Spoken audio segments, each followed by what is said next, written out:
Hello, my writing peeps. Today I have the pleasure of chatting with Christopher Robin, an editor for The Memoirist, Black Bear, Age of Empathy, and a smattering of others. He's a writer, editor, podcaster, and part of Medium's new Boost nomination program. He's been on the platform far longer than I have and should have some fantastic, probably hilarious, possibly delirious advice for us. Welcome, Chris. Thank you for joining me today. It's all nonsense. Don't believe anything I say. I don't believe anything I say either. I'm just here to have a good time. So that's kind of been my mantra on Medium since the very beginning. Like, I'm just here to write some stories and have a good time. And I've made some great friends doing it. So getting to do this stuff, it's just a bonus. Yeah. How long have you been on Medium? I think I started in the fall of 2018. And then I kind of drifted away. Yeah. And then I drifted away for a little while and came back sometime in the fall of 2019. Nice. So, yeah, it's been... Go ahead. I'm always interested in people's sort of Medium origin stories, because I know in certain circuits, like, for example, the tech circuit, Medium's quite well known. But for a lot of people, it isn't. So how did you find Medium, and what made you want to start writing for it? You know, I think...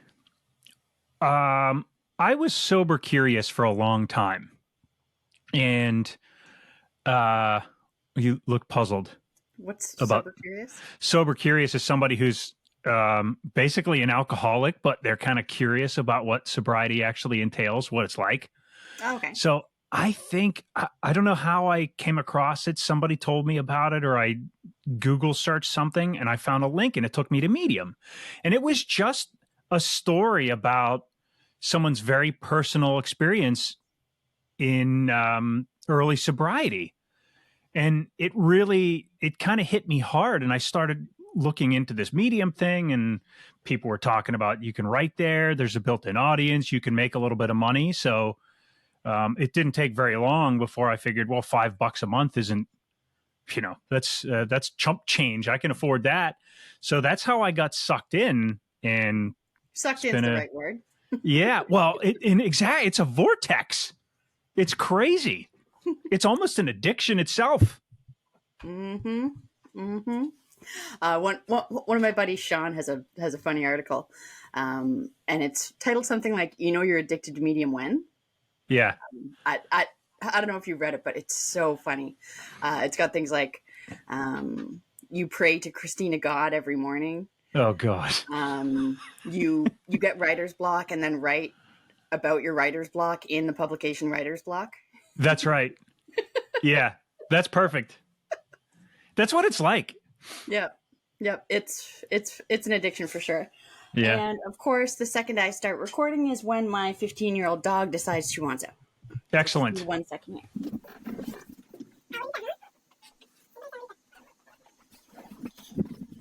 Sorry, I'll edit that part out. Don't do it on my account. This is that's my favorite stuff. That's like my whole thing is like authenticity. I just love that real human stuff. Like, oh shit, I got to let the dog out. Yeah, my 15-year-old dog can sleep almost all day. The second I start doing anything important, like a phone call or a video, she's like, "Oh, I'm up now." Yeah. All right. So you edit for a number of pubs, like I mentioned, Black Bear, The Memoirist. Yeah. Age of Empathy. And then I think I saw a couple other ones as well. There's a couple of smaller ones on there that we don't really do a whole lot with. Okay. I partnered with Kiki Walter about a year and a half, couple of years ago. Your partner. And yeah, she started The Memoirist when she was brand new to Medium. She didn't know what the hell she was doing. But she kind of built a team. Anyway, I started editing with her about a year and a half ago, and she kept coming up with all these new ideas and new schemes, and starting this pub and that pub and the other pub. And we had like eight or nine pubs at one point in time. And then we got to realize it's just too much. It's like, you can't run that much and do anything with any of them unless it's a full-time job. And we don't make full-time money there. So we eventually whittled it down and said, okay, we're going to focus on 3. The other ones are still there. We kind of piddle around with them once in a while, but Age of Empathy and The Memoirist are kind of the big ones. Yeah. Yeah. I was going to ask you, how do you even edit for more than one big pub without losing your dang mind? You kind of lose your damn mind. I edit for one pub, and that's enough for me for the moment. I think a lot of it too depends on the size of the pub and your readership and how many submissions you get. That's a part of it. And the other part of it is once you're established and have a good bank of writers, a lot of the times you've been on Medium long enough, you kind of know what you're getting with most of these people. Yeah. So if you see a submission come in by so-and-so, you already know it's probably pretty solid and you might have to make minor edits or whatever. But the other thing we've tried to do is... I edit for a pub called New Writers Welcome. Yeah. Yeah. So... yeah. You're not getting established writers. Some of them, yeah.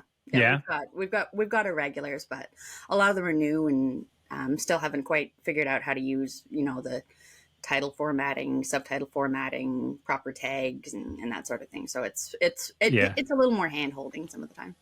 Yeah, that's not bad. You know what blows me away is that even established writers don't know how to format a subtitle. Like a lot of them. And I think it's because they just let the editors do it for them. I really do.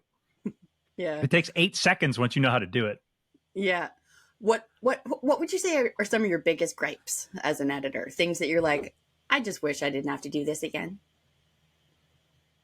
I mean, at this point, it seems silly that we have to edit any grammar mistakes and stuff like basic spelling and grammar, Grammarly. I know. And I don't actually subscribe to everything Grammarly tells me.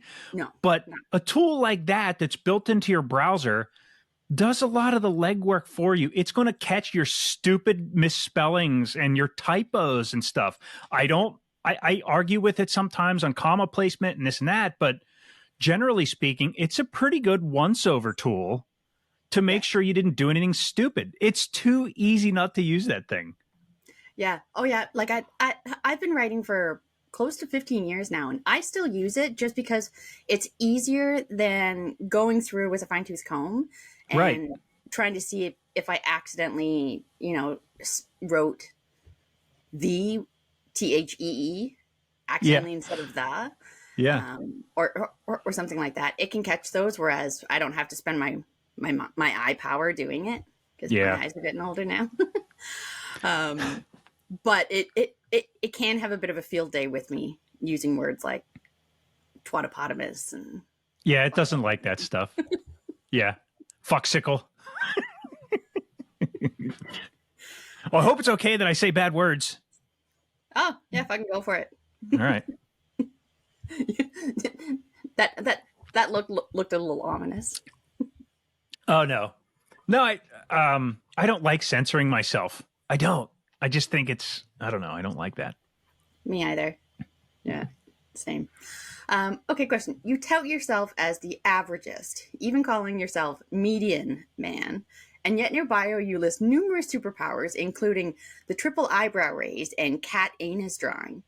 How do you manage to be so stunningly mediocre with such superhuman abilities? All right. If you want the backstory behind that piece, I think I wrote that piece probably 5 or 6 years ago. And then it resonated with me so strongly that like I still when I read that piece, I still laugh because it's just so funny. And what I found is somebody told me that I am the what the hell's the statistic she said? The peak of the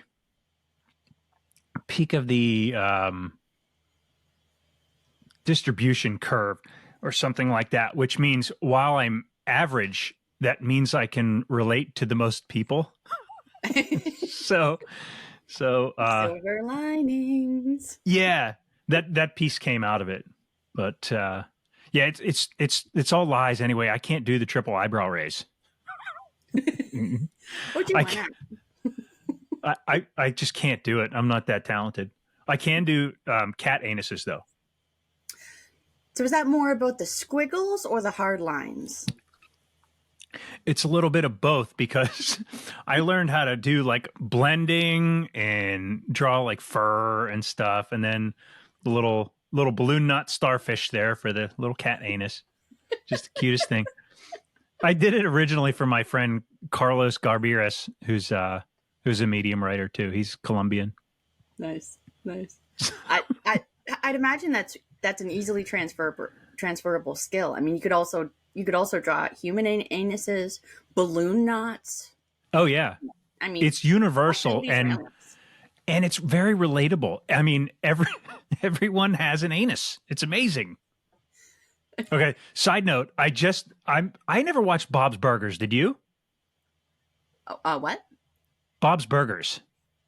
I've seen like clips of it, but I've never like watched it. I never watched it either. My wife just a few months ago was like, "This show is like right up your alley. You should watch it." So I'm just catching up on old episodes a couple of weeks ago, and here there's this artist that just draws anuses. I was like, "That's me." She hangs up a bunch of. Yeah, they found me. They hung up a bunch of anus paintings in the restaurant. In the Louvre. Yes, in the Louvre. It's their anus display. It's postmodernist. Ooh. Or some fancy other art term. See, you have no idea where this conversation is going to take us. And I love this stuff. Well, thanks for having you, Chris. We'll see you later. It's been a slice. How do you approach your humor pieces? Because humor isn't easy to write for everybody. Are you just sort of naturally gifted and hilarity vomits out of you, or is it added later in post through mad effort like me? Humor is a funny thing for me because I don't know about you, but I have gone through spells where I don't have it. Like I just can't write anything funny. For me, a couple of years ago, I decided to get sober. And when I did that, I really, oh, thank you. I kind of forgot how to write humor. It was really strange. I don't know if I was taking myself seriously for a while or whatever. I just didn't find it. And they say humor is tragedy plus time. Or was it trauma plus time? Tragedy? I can't remember. Tragedy plus time. That's okay. That's what I thought. But I just didn't have it for a while. So humor is one of those things I feel like you just can't force it. For me anyway, if it's not there, I don't try to edit. I don't try to add it. It's just either there or not there. Yeah, fair enough. I guess I approach it a little bit differently. Like, I often don't go into an article thinking, all right, I'm going to write a humor post. And I think of something, funny to write about. I think of something to write about and I start writing it. And then if I find the humor in it, which is most of the time, because I can find humor, I think, in almost anything, my coping mechanism or whatever you want to call it. But I can just sort of add humor to a topic that I didn't pick. Humor is the topic. I just picked something I wanted to write about, and then I just found funny bits to add in. So I also kind of give that advice to people who are looking to write humor. It doesn't have to be a hilarious topic or, a hilarious story. You can also write about anything you want and just find ways to add humor into it. I agree completely. I think that's kind of part of the human experience. You need to find the humor sometimes in things that really aren't naturally funny. If you can find that, I think it's a gift. Yeah. Yeah. I agree. Gift or coping mechanism, however you want to look at it. Hey, 6 of 1. Sometimes the most tragic people can be the funniest. It's true. But I think too, if you dig deep enough and you have that ability to dig into your soul and like really express those feelings and that internal humor, I think it comes across. Yeah. And I think I have this really deep-seated belief too that we're more than one thing. Like you're not just a humorist, and so isn't just a memoirist or whatever. I think we're all those things at once. It just depends on Yeah. if we have the ability to tap into those different veins. Yeah. Yeah. Yeah. And I love that you phrased it that way, because there are different veins that you can tap into with writing, and humor is an emotion. A lot of people think of it Right. like, oh, it's just, it's just a giggle, but it is a human emotion. So some people tap into sadness or loneliness or anger, but humor is a viable emotion as well, and that can trigger something in people, even if it's lighthearted, I think. I love thinking of that, of humor as an emotion, because it is. It's no different than happiness or giddiness or sadness or whatever. It absolutely is. And if you can tap into it, I think it can come across on the page. Yeah, and I kind of personally think that sadness, I find, can be contagious, and you can get these sort of trauma parades where people who are sad just infect other people with sadness. But happiness doesn't always work that way. Right. I find sadness more infectious than happiness for a lot of people, it seems. But humor you can infect other people with, That and kind of flip their mood around. I agree. But I think also sadness, if you're talking about specifically like sad writing, I think it can be I think it kind of can be contagious. Is that the word you used? I said infectious, but yeah, Infectious. contagious is probably a better word. I've been infected with your sadness. Um, I totally lost where we were going with that, but you said I said sadness is infectious, but I said it can be infectious, but happiness isn't as infectious, I find, right. or contagious.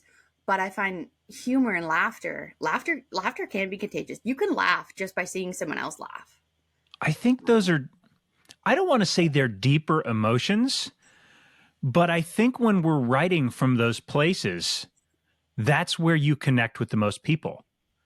Yeah, they're That they're would gonna be real explain authentic. why. Yeah, right. You could that explains why humor can spread like wildfire. I if I'm going to write a humorous piece, I'm more likely to read stuff from other humor writers before I write it. You kind of look to that for inspiration. Yep, yep, Maybe that's part of it. absolutely, Whereas absolutely. happiness, it's just not it's not as easy to convey it. It's like, "Yay, I'm happy," but no one cares. Nobody cares when you're happy. Just shut up. Just be happy. Yeah, I think people don't care as much because it's not as I'll use your word, contagious, I um, an emotion. I don't think, and it. I mean, I agree. I just don't. It's just okay. Fine, you're happy. That's great. and and, and one thing I like about humor, is that you can even talk about a sad topic or a serious topic, and you can say hard hitting things that maybe people, it's that advice that you don't want to hear, even if you need to. But if you put humor on it, it's like a spoonful of sugar helps the medicine go down, Mm-hmm. and you can get away with a lot more in humor than you can using other emotions. I agree with that. I Like, think there's a that's kind of what I meant by we're just a mixing bowl of all this crap. So mixing bowl you of can all this express crap. Quoted humor by in Christopher Robin. yeah. Say that again. We're a mixing bowl of all this crap. Quotable by Christopher Robin. That's right. That's right. That'll be on my gravestone. Nice. The longer I stay on Medium, the longer my epitaph seems to be getting. Yeah. Yeah. And it evolves over time, doesn't it? Yeah. Yeah. Um. All right. I did want to get a couple questions in about the Boost program, because you Okay. are a nominator in Medium's Boost program, and obviously a lot of people, including my 7 viewers right now, are curious about it. Um, how has that been like for you? And sort of like, what is it like being what they call a nommer? And does that make you Pac-Man? Uh, Nom nom nom nom nom. no. I was with you until the nom nom nom thing. I actually hate that name. I forget, somebody else came up with a really good name. But I can't remember what it was now. Anyway, yeah, nommers. I, Um, I came up with a new name for so I heard that there's new nommers or nominators, yeah, there's like who are sort of, 75 of them now. yeah, who are sort of published, so they're not necessarily focusing on a certain pub, but they can be out there, Yeah. amongst the people. And I'm calling them the Batman nommers, Mm-hmm. because they're kind of out there patrolling Gotham, trying to find the secret people that need a lift Yeah. out of the darkness. Well, the truth of it is they've never told us we need to stay within our publications.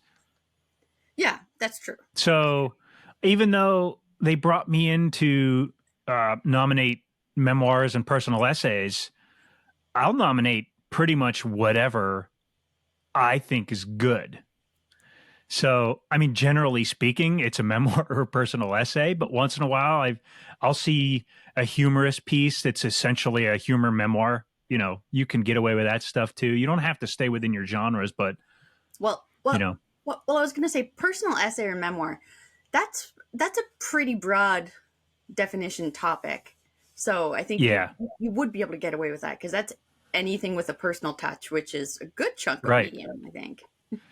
I think so, but I love that that's kind of where their focus is right now. Um, it's the human stories, the ones that connect us. I think maybe they're thinking that those are what sets Medium apart. I'm not sure, you know. But Yeah. as far as what it's been like to be a nominator, I've been doing it since I think May.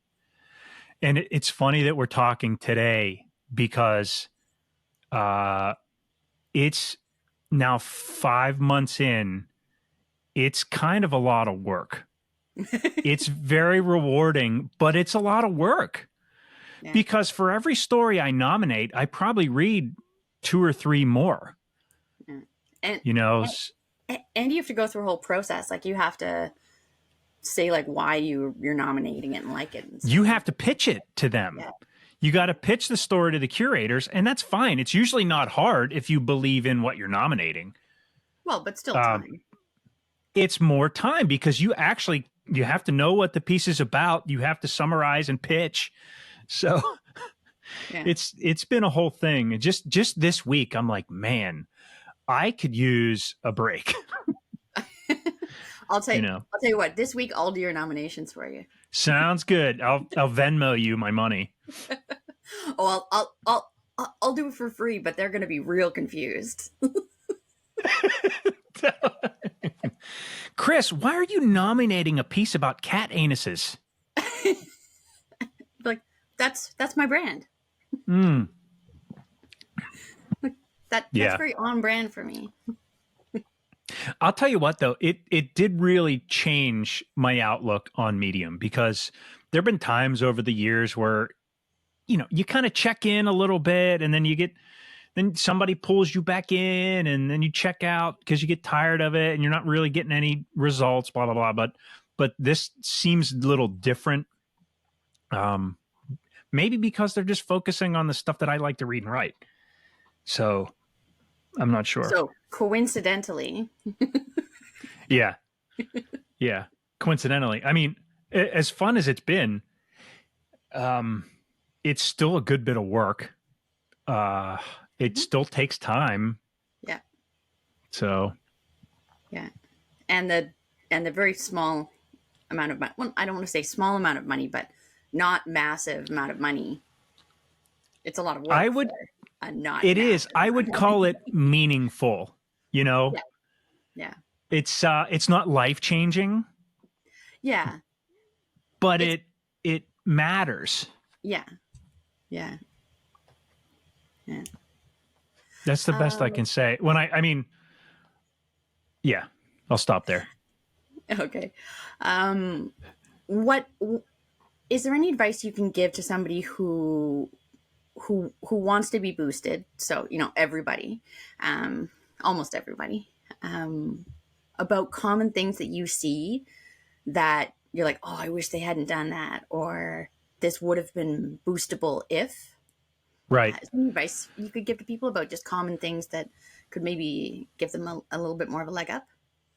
I would say, and I'll just speak to my genres or my level of expertise or whatever for memoir and personal essay. You have to write. You have to write from the heart. Like, I need to know that you're. I need to feel your emotions. I need to you need to experience this and take me there with you. That's one of the most important things.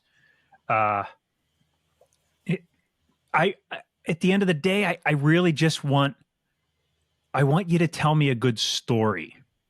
If you can tell me a good story in a captivating, compelling, emotional way, I'm there. I'm in. I'm taking that trip with you. That's the kind of stuff that's going to get boosted. On top of that, obviously, easy things like writing it well, you know, Grammar, spelling, grammar and spelling, writing it well, image citation. taking out parts of the story that don't drive it forward. Especially in a personal essay or a memoir, it's a killer because a lot of the times, from the writer's perspective, you're so close to this memory, you don't want to leave this part out. You don't want to leave that part out. You probably need to leave that part out if it doesn't mean anything to the reader. Yeah. And I'm not saying tailor your story to a reader. I'm saying take out what doesn't move the story forward. Yeah. When when you're writing and then you do your editing, how much would you say you edit out? Because I think at the end I end up taking 10 to 20% out.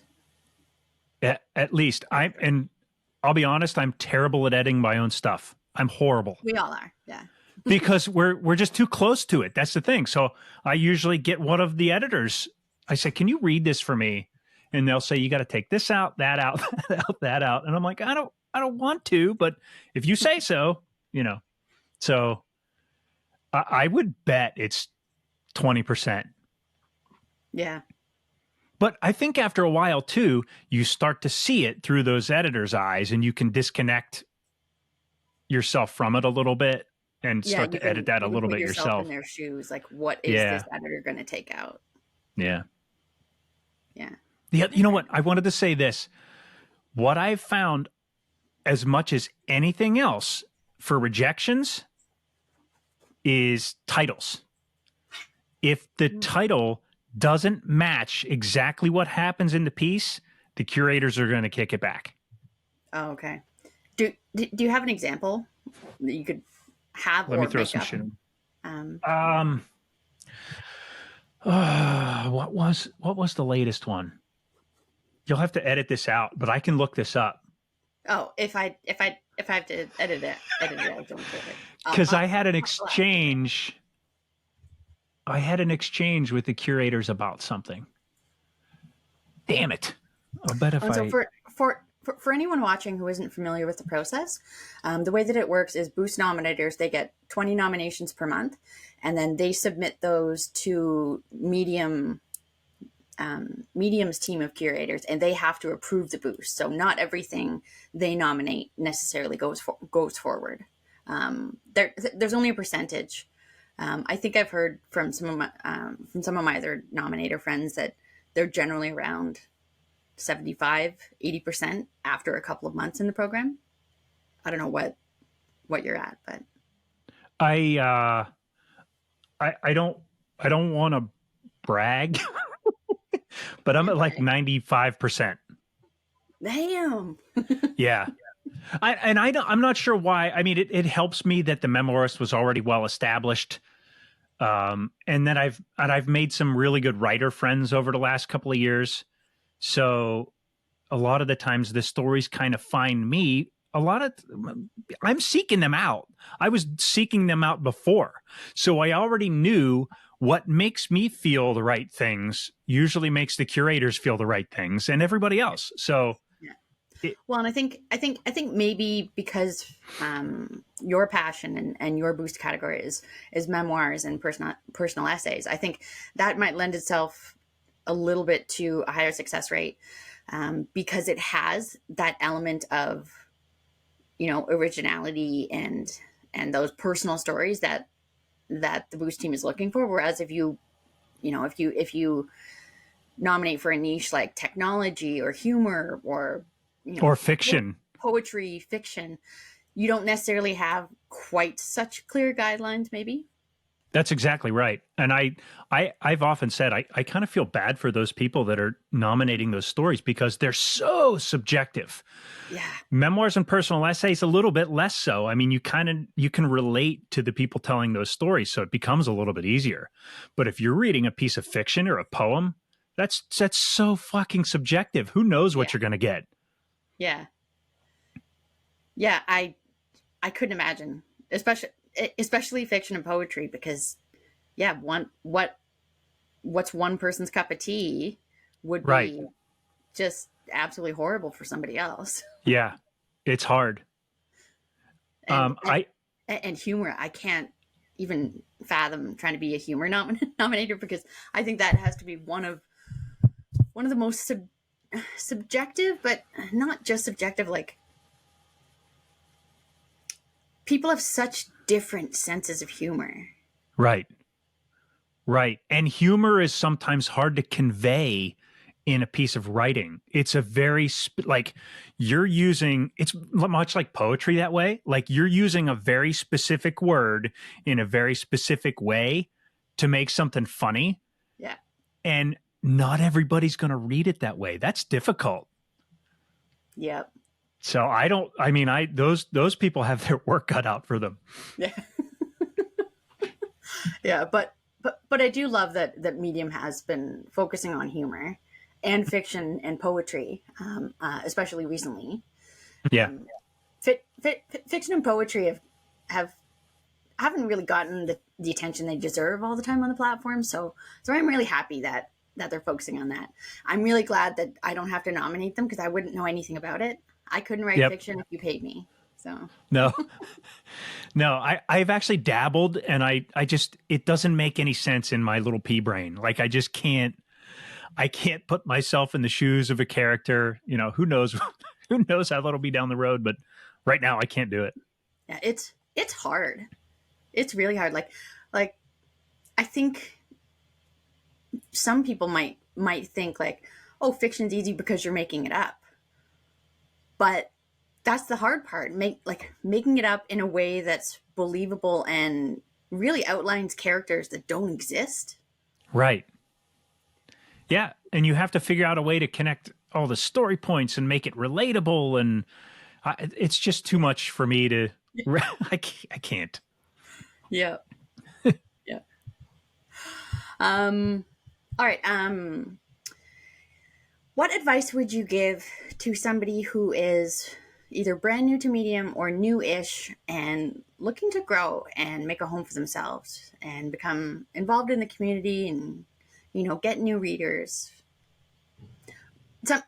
Some advice beyond the typical, engage. Right. Yeah, that stuff is just so cliche. Like obviously to get to Right. know Well, people you have to like engage. talk to them, you know. Uh uh I think you have to think you got to find your people. That's not the easiest thing, but I think when you know what you want to write, the genres you're comfortable in, find a publication or two that fit those. And then I think you'll start to run into the same people over and over again. And that's how you'll actually start to form some relationships and connections. Those lead to more relationships and connections. And I think that's kind of the where success starts to sprout. Yeah. Is this Christopher Robin autobiographical advice here? Is that how you did it? That's kind of how I did it. I mean, I'm not exactly a success story. I've been on Medium Well, 4 or 5 years. pretty well. Um, I'm doing better now. This last 6 months has been um, revolutionary, I guess. Uh, but Viva la revolution. I've I've never played the game. You know what I mean? I don't begrudge anybody who did, but I was never going to write anything other than what I want to write about. So I don't write about Medium, and I don't write about writing on Medium. I write my stories, and that's it. I'm I not feel pointing any personally fingers. But I don't. Oh no. That's just my conscious choice. That's all. Oh no, I get it. There are people who are writing about Medium because you can, well, theoretically you can make money doing it, although honestly you really can't make as much money as people keep saying that you do. Right. For me, I'm writing about Medium because I've found after being on here a while, and after being a freelance writer for almost 15 years now, I have a passion for helping people who want to become writers, or who are writers but want to improve. And I'd never been able to find that before Medium. Yeah. I really did find my tribe of people, as horribly cliche as it sounds, um, through Medium, because being a writer is lonely. I'd never Yeah. met another writer before joining Medium. Yeah. And I've been doing No, this you're a long exactly time. right. I became friends with somebody within the last couple of months where she had kind of been a lone wolf, kind of like you were saying. It's a lonely world. Writing is a solitary act. You're not doing it with a group of people or whatever. You're talking about me? Yes, Robin. But no, what she said was, maybe I've been going about this the wrong way. Maybe I needed to find a community. And I think that's a big part of it. I mean, for me, I got sober after reading stuff on Medium. I met one of my therapists on Powerful Medium. endorsement. Right. I mean, these are legit. This is honestly stuff that's happened to me since I've been on there. So I have nothing bad to say about it. I've met some life changing people on there. So Yeah. it's neat. Yeah, I've made friends, and Yeah, that's really hard to do as an adult, I agree. and especially sort of in the pandemic era, and then post pandemic, or Yeah. pandy ND, whatever you want to call it. It became even more difficult to Yeah. make friends, and I have made really good friends on here, and Yeah. I just find that there's such value in having other creators around you, because they can inspire you to do better. Right. And Yeah. if you've got Inspiration the is contagious. Sure. right, yeah, infectious even. Infectious. There we go. Um, and when you find the right ones, they're also going to be people who will tell you, like, oh, I read that article, I didn't like it because XYZ, and they'll Yeah. be honest. Yeah. And finding those people is incredible, because It's those real connections. it's the hardest type of people, I think, to find are the people that will give you hard to take advice and you take it. Yeah. Yeah. I think it takes a certain comfort level with those people too. Oh yeah. And to get to that point, you have to have a solid connection with them. Yeah. But I think you were talking about advice for new writers and all that stuff. It was something that always pops into my head is I find that a lot of creative people start out trying to like mimic somebody else, which is fine. There's nothing wrong with that. But then I think you have to find your voice. You have to tell your story in your voice. And I think that's how you start to connect with other people. I don't know if that makes any sense. Yeah. Yeah. Absolutely. I've talked with a few writers who have asked me about writing funny. And apart from the advice of don't necessarily try to write funny. Write something that's important to you, and then add the humor in later. Apart from that, I say, if you need to, just start looking at people you find hilarious, whether it's writers or stand-up comedians, actors. Start writing down some of their jokes and the things that make you laugh, and then creating your own little versions of it. Yeah. Now, if you do that for a little bit, then you can start really crafting your own and become unique. But starting somewhere is fine. Yeah.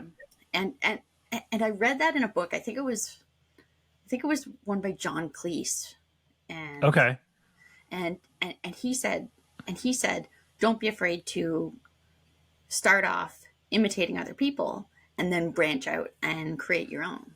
Right. He said Well, tons of people have done it. The important step is just creating your own eventually. right. And it comes over time.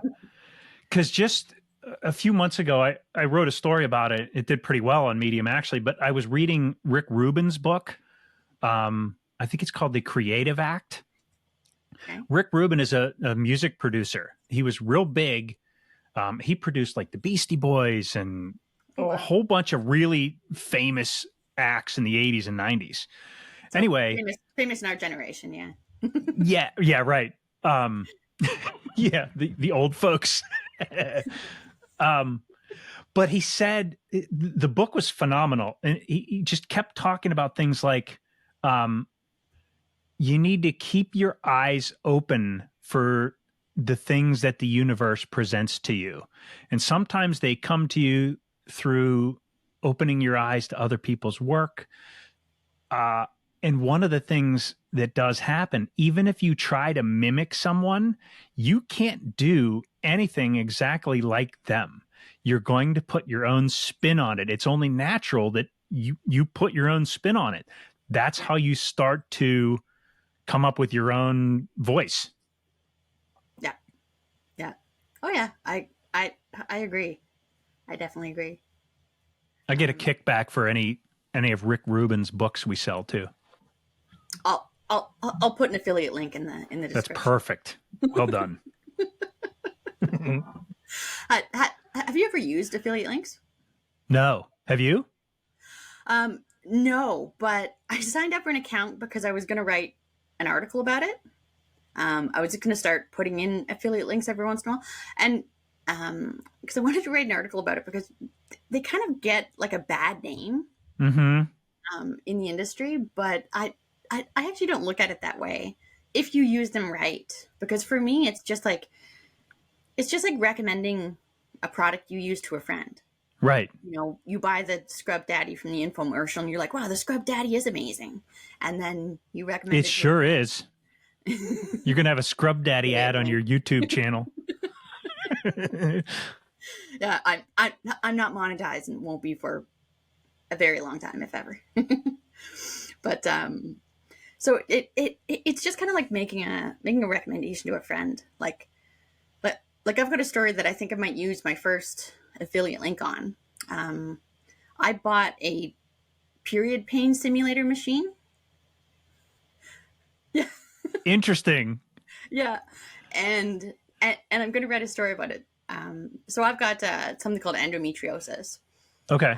Which is a, lady bits condition that affects a decent chunk of the population, but it can be incredibly painful. And the pain is often dismissed. And I saw this company that uses the period pain simulator machine in their marketing, and they go out to events and they sell products to help with period pain, but they go out to events and they hook men up to these machines. I was going to ask if they use this thing on men so that they could like simulate it. That's awesome. Yeah. And it's absolutely hilarious. And then I thought, these guys are probably like, oh, fuck, what is happening? Yeah. You can see them. They're like, ugh, yeah. It's wild. It's absolutely hilarious. But I thought about the idea to get one for myself, to gauge the level of pain that I experience naturally without it. Yeah. And then I'm going to write an article about it, and I'm also going to strap up or strap it on to a bunch of my guy friends and my brother-in-law, and just for shits and giggles. And I'm Is pretty this sure going to be on your YouTube channel? Because that's what you should do. yeah, I thought about doing a video on it too, so that I can actually include it in the story. So I might Yeah. do that. But anyway, so I thought after all these people seeing the hilarity of me period pain shocking my friends, they might be like, I want to do that. So I'll include an affiliate link to where I bought it on Amazon. I think Just that's a because pretty I need to start using them in order to write an article about it. right to see what happens. You mean? Well, yeah. So I need to get data on how it works, Yeah. and yeah. So I'll drop my first affiliate link. That's fun. That's a bold foray into affiliate links. You're not messing around. You're just diving in. Yeah. Now I just need to figure out if any pub wants that, or if that's going to be one of my good old self-published pieces. There's a good question. Do you have more success with self-published pieces or pieces in a publication? I used to find more success in publications. Mm-hmm. Then I started testing out. I think it was around May or April. I started testing out just doing some self-published ones, because I had a few ones that didn't really belong anywhere, like one that's saying I was starting a YouTube channel, Right. one that celebrated reaching 10,000 followers. Like none of that really belongs in a pub, so I self-published. Yeah. And they actually got about as much traffic as my other stories. Yeah. So yeah, I don't know. I was just curious because I think it really does depend. Yeah. On the subject matter. In a pub, but sometimes not. Right. So yeah. Yeah. Well, because on the pub too, though. it depends on the pub. It depends on the subject matter. There's so many variables. It's ridiculous because even before the boost and after the boost, there's times when I've been like, I hate to say this, but I've actually thought that maybe publications don't even matter. You know, if they don't increase your viewership, what the hell are we doing? That's changed a little bit with the boost because the publications are a way to get your stories in front of a nominator or a curator. So I know that's a thing, but I've had times where I'm like, I don't know if this matters at all. Well, I think in the beginning it definitely does. You definitely need to get your name out there through a publication. Yeah. But then I think there does come a point where you have your regular readers, and publishing in certain pubs doesn't really get you far beyond just having your regular readers read it anyway, which they would have without the pub. But you're right, the boost does change things. However, with the caveat that only a small percentage of publications have the boost right now. Right. Also, it doesn't matter for me because I'm not getting boosted anyway. So. Well, you keep writing about Medium. I don't only write about Medium. I know. I was looking back through your stories. But they're probably not going to boost something with the word cuntosaurus in it. So there's that. Twat waffle. No. Twat waffle.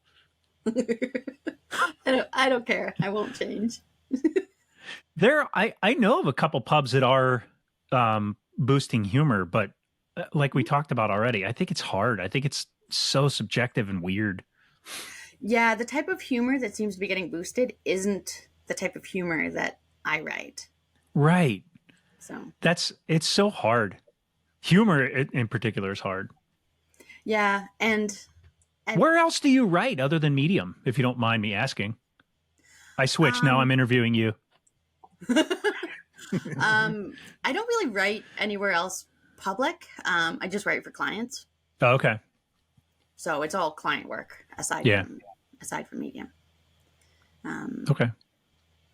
Not as exciting, but definitely pays better. That was a real downer answer, Robin. Thank you. You're welcome. Moving on. I'm inspirational. You're infectious. Yeah. But but but to a good percentage, like that is the realistic writing world. Mm-hmm. I've heard a lot of people on Medium talk about or write about, well, I'm going to leave Medium and I'm just going to sell my articles to all these other websites, and I'm like, good luck. You're not, and that's the beauty of that platform is it does things that no other Nowhere else. platform can do. No, no. And that's why you can talk about leaving, you can talk about Substack, you can talk about this and that. There is no place like that. There's no place like home. That's right. And Oh wait, love it and hate it that's sometimes. Wizard of Oz. That's the wrong franchise for you. I'll take it. You just got to follow the yellow brick road. Yeah, there absolutely is no place like Medium, and including Substack. Substack is a different beast. Yeah. Because number one, you have to get your followers off of Medium or off of another platform and to follow you on Substack. That's the first thing, which isn't incredibly hard, but you're only going to get a percentage Right. of the people. And then number two, you have to monetize it. And there's a big difference between having people follow you for free and asking them for money. Yeah. Big difference. Yeah. Huge. And like there are people with Substacks, and I've seen people who are like, oh, well, I've got, 1,000 people on my Substack. And it's like, well, how many of them are paid? And they're like, none. I'm like, well, right. Right. cool brag, bro. But yeah, if you're just publishing not to make money, that's perfectly fine. Yeah. That's awesome.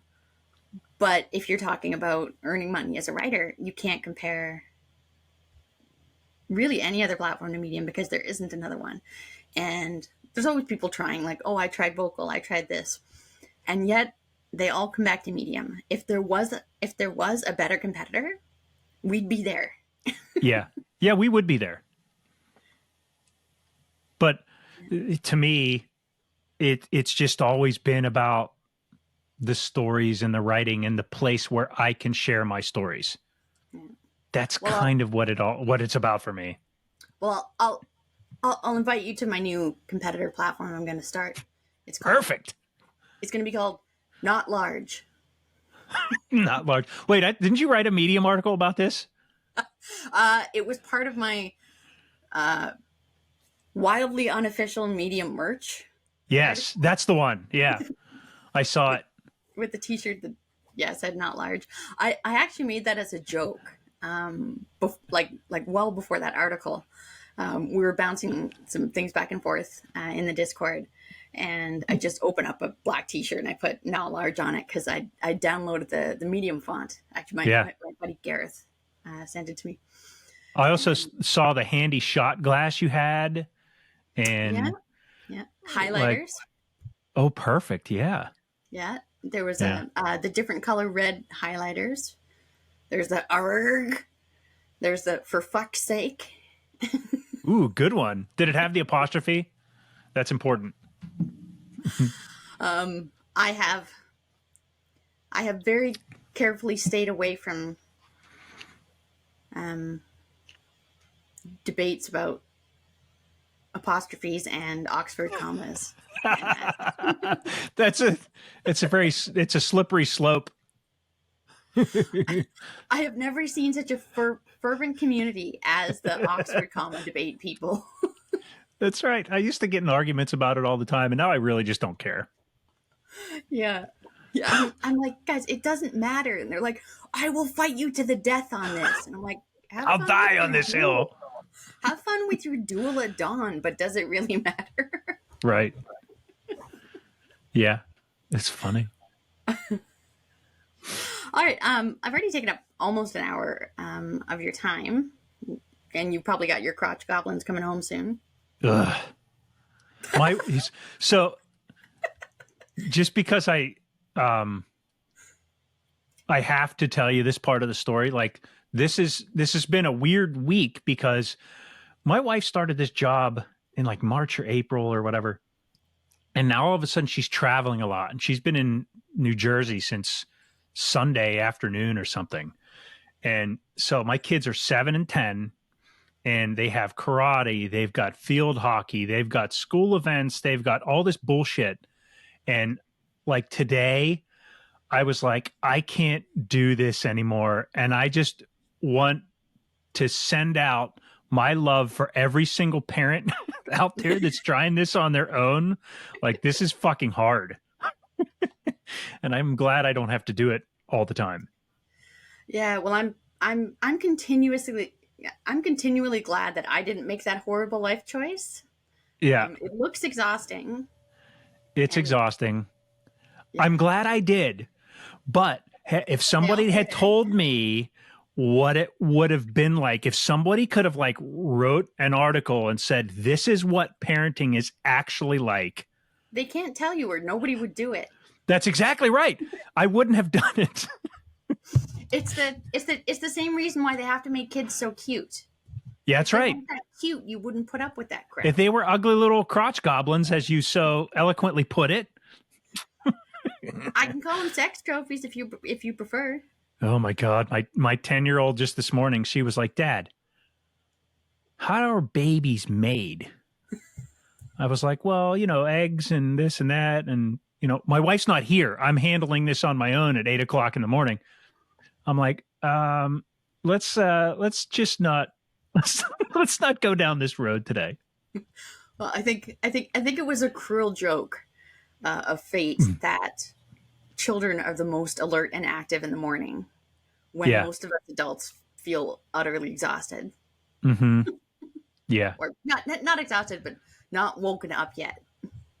Yeah. Kids wake up at the drop of a hat. They're like, I'm up. Where does the color purple go when I drink it and pee? And like, they're just go right from the beginning. Whereas me, I'm like, I take an hour and a bucket full of caffeine just to be able to say my name in the morning. I know. It's cruel. So it's cruel. Hey, I wanted to say too, just before we sign off, I appreciate. I've got one more question before we go, but go ahead. Oh, okay. I'm ready. Oh, so you've got a podcast. Oh yeah. With Kiki, right? Mm-hmm. I've listened to a couple of episodes. I'm sorry. It's a lot like this, actually. We just kind of do whatever we want to do. Yeah, it's just random shenanigans and hijinks, and I love it. How did that start? By the way, and I'll put a link to the podcast in the description of this. Okay. Because somebody asked me the other day, they're like, "Is there a Medium podcast?" And everyone was like, "I don't know. I hadn't found yours yet." Yeah. But now there is one. So. I kind of feel like I was surprised. Yeah, I was surprised there wasn't like an official Medium podcast or something. Like, I feel like that's something they could do, but maybe it's better if it's organic, if it comes from the writers. Yeah. So I know no less than half a dozen other writers on Medium that have podcasts for this and that and the other thing. Some are about music, some are about writing, some are whatever. But the idea came about when I first met Christy. We had kicked around the idea, but the timing wasn't right for either one of us in our personal lives. It's kind of time consuming. Mm-hmm. You and I have been chatting for about an hour, and that's just the recording. Then you have to do the editing and the whole thing and that's a lot of work. Yeah. So it took us by the way, almost a year to get it off the ground. Yeah. By the way, the irony is that I might turn this video interview series, the ones that I'm doing, I've got you and Jason and Amethysta and Patrick and that, I might turn it into a podcast at some point. So somebody might be listening to this as a podcast going, what are they talking about? Oh, yeah. No, it makes perfect sense because this tool, you can do that. In fact, I think, I don't know if you'll edit this out or not. I really don't care. You can put video podcasts on Spotify. Really? Yeah. Yeah. Their editing tools or whatever, you can just upload full-blown video to it. Oh, perfect. I've never done it straight from Riverside, but I know it can be done. I know there's video podcasts on Spotify. Oh, cool. It's good to know. Thanks. Yeah. Yeah, sure. Yeah, so So it took you guys a year to get the podcast going, and you've got, I don't remember how many episodes I saw, at least 12 or 14 or something. Somebody just told me the other day it was 19. 19. Okay. But we took the summer off because both of us were going How through, dare you? I know, it's ridiculous. We were going through life changes and job changes. And sometimes when my family is here, I go podcast out in the shed because it's the only place that I have to myself. Like a serial killer? Yes, it's me and the squirrels and the chainsaw hanging out with my headphones on doing a podcast. So anyway, when summer came and we opened the pool, I lost that space. So I said, the writing is on the wall for us to just not do this show for a couple of months while we figure all this stuff out. And now Christy's actually moving tomorrow into her new place. She's going to have a whole new space to herself. So we're hoping to get back on a regular schedule and do the podcast. But that was a whole learning curve. I'm sure this is too for you. You know, to start something like this from scratch is a lot of work. You got to figure out all these tools and your podcast voice or whatever. Yeah, and much like having kids, if somebody would have actually told me how much work it was, I might not have done it. Right. And then you do it for a while and you're like, do I really want to keep doing this? I don't know. Because there's no money in it. It's just right. You have to. And I think that's part of the whole thing. If you love your podcast and you love your writing and your humor and all that stuff, you keep doing it for you. You know, that I think that's where you find yourself. That didn't make any sense at all.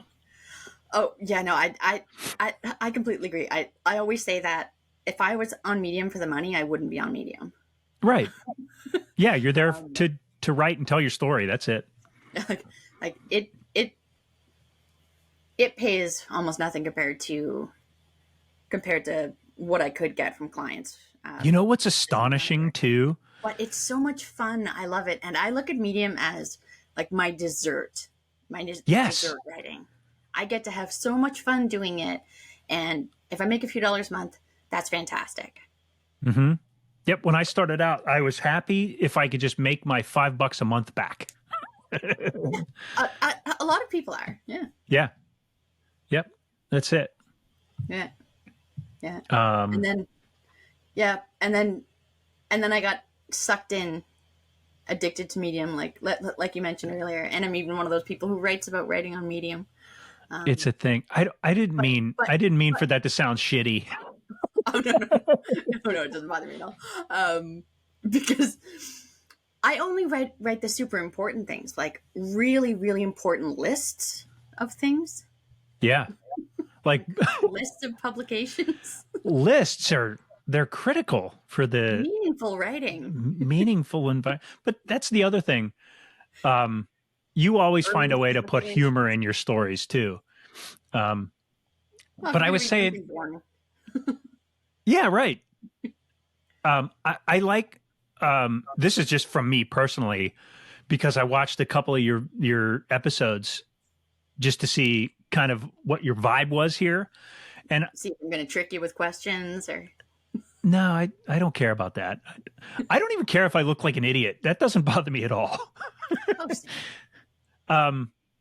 Yeah, it's just I'm just me, and I don't care about the rest of it. But no, I checked it out just to see what was going on, and I like what you're doing because I think when you actually get to interact and talk to and have a conversation with people, they go from being like phantoms on the other end of the computer to actual people, and that's really what we all are, right? We're just people trying to make it every day. Yeah. So it's really cool to see those people in a different light, new perspective.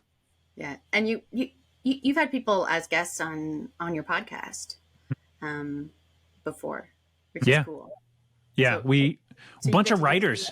You're welcome to come on sometime now that we know each other. Oh, thank you for letting me fish for that. And then. No problem. I mean, you threw up a softball there. I figured. Anytime. You know, whenever you can get back into the shed with the squirrels and the axes. That's my goal. hopefully this fall I'll have a Hashtag life put a goals. flannel put a flannel shirt on, and I'll go in the shed where I belong with the other serial killer gear. All right. This is taking a turn. We should go. Yeah. Do you have any pearls of wisdom or anything you want to mention before we go? No, just Good answer. no, I don't have any. Just write your story, man. That's all you got to do. Just write your story. I think that's where it all right. starts. All right. Well, Chris, thank you so much for joining me. Everybody, tune into his podcast whenever he gets back into his serial killer mode, back in the shed. I'll link to it in the comments, and I'll also put I'll also put in the description where you can find him on Medium, so that you can read articles like, what was that one you just wrote? The title was something like, "The Skeleton Gets More Action Than Baby Jesus." Oh yeah, the skeletons in my closet get more action than Baby Jesus. I actually I had Baby Jesus in there, but I took it out because I was afraid of sounding extra creepy, which I guess, skeletons in my closet wasn't enough. But yeah, it's about the insane amount of Halloween decorations that are already up at my house. which is awesome, by the way. I love that. I'm the type of person who goes out and creates a little like haunted house in her front yard almost, and tries to scare all the neighborhood children. Yeah, it's such fun. Such good entertainment. It's excellent. I appreciate that. I like that. I like writing that story. It was fun. That was a lot of fun. All right. Thank you so much for joining me. Hopefully, I'll be on your podcast at some point in the future, now that I've basically made you. And hey, I'm bringing like dozens of views to your YouTube channel. I'm telling you right now, be prepared. That's like doubling, tripling my audience. That's right. That's the kind of power that I bring. Wield that sword. That's right. Hey, it was really great to talk to you and meet you. All right. Thanks a lot. And thanks for tuning in, everybody. Bye. That was fun.